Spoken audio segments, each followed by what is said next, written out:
Less than a week ago, the long-awaited Fate: The Winx Saga was released on Netflix. And there was practically nothing left of what the animated series used to be. Let's figure out what the difference is between them and what exactly went wrong with the live-action show. The first thing that catches your eye, even before watching it, is that the first Winx Saga season has only 6 episodes, while in the cartoon series there were 26 episodes per season. The difference in length shouldn't have any impact on the quality, but at first it was difficult to imagine how they expected to condense a plot of 26 episodes into a mere 6 episodes. The explanation turned out to be simple. The storylines of the animated and live-action shows vary a lot. Even though at first it seems like the general concept remained unchanged, in Winx Saga, just like in the first season of the animated series, the girls study at the Alfea school, face some problems, fight with enemies, and Bloom tries to figure out who she is. Yet Fate: Winx Saga is all about dark mysteries. In this version, Bloom turns out to be a changeling who tries to figure out her origins. And also find out how she's associated with the Burned Ones, mysterious, dangerous creatures, whose bites and wounds are deadly. Even if you manage to escape from them, the poison will slowly kill you, unless someone kills the Burned One who inflicted the injury. Brr, that's scary enough! But the people around Bloom who are hiding details of her past also have plenty of secrets of their own, which makes it even more chilling. These are not the only differences from the original series. In Fate: Winx Saga, we are shown only 3 locations: Bloom's house in the human world, Alfea's territory with a school of specialists, and, attention, spoiler, Aster-Del hidden from prying eyes. While the Winx world in the cartoons is just huge, and there are lots of adventures that happen in all kinds of locations, each place has its own story with its heroes. The live-action show has many plot lines as well, but not all of them are properly developed throughout the season. The main one is about Bloom and her quest for the truth. Hence the question, what about the rest of the Winx Club? Yes, what do we know about them? A lot of time in the series is devoted to Bloom. And although it makes sense that we are looking for answers to questions along with her, there is basically no info given about Bloom's friends. Well, there is Stella, a local fashion monger, fairy of light, and princess of Solaria, and Sky's ex-girlfriend, who has problems with self-perception because of her abusive mother. Aisha is Bloom's roommate and water fairy, control freak, sporty, reasonable and rational. More rational than most of her friends anyway. In addition to them, there is also Musa and Terra. Musa is a mind fairy, a strong empath who closes off the emotions of others with the help of headphones. And Terra, a replacement for Flora, by the way, is a fairy of nature, a talkative and good-natured girl. That's basically all we learn about them from the series. Is that really all the disclosure they deserve?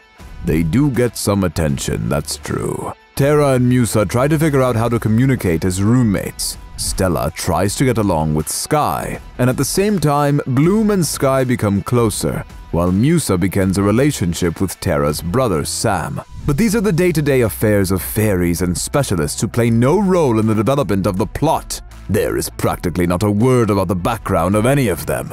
Besides for when Musa explains why she closes herself off from people in the last episode. And I don't even want to start on the girl's powers being changed, leaving alone the fact that Tecna wasn't even added to the live-action show.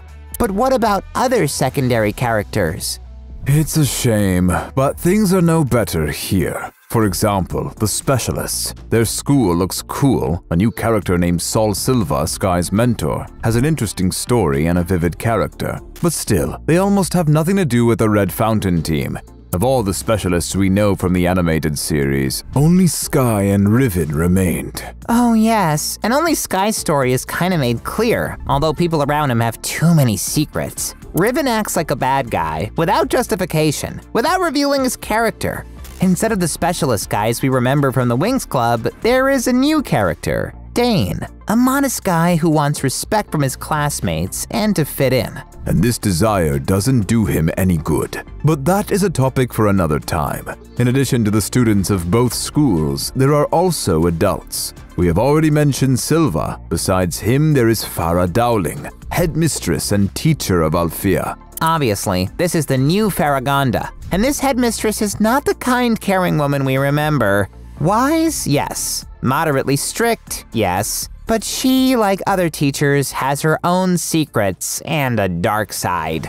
Speaking of the dark side, instead of Trix and other villains, the main embodiment of evil here is Rosalind, the past headmistress of Alfea, and her follower Beatrix, a girl who entered Alfea with the aim of freeing Rosalind. And from that moment on, the amount of questions about the plot and script increases drastically. Let's say Bloom doesn't know who she is and seeks to find out the truth about herself. And all this is served under the sauce, she's a special one. But why? After all, besides her, judging by the words of the characters, there are other fairies of fire. Why is she so special indeed? I have another question about Bloom. Yes, she is 16 years old, she faced a difficult situation in her life, she is lost and wants to know the truth. But why is she taking such risks all the time? She literally uses and puts the girls whom she calls her friends, and herself and others in danger. Plus she opposes Dowling in every way possible until it comes to a boiling point. It is completely unclear why Bloom behaves this way, as if she hasn't already had enough shocks. And what kind of friendship is there really between the girls? Nothing unites them, they have no reason to trust each other, so why do they continue to interfere in dubious matters and follow Bloom's lead? Only Aisha seemed more or less sane and rational in comparison with the other girls. Sometimes.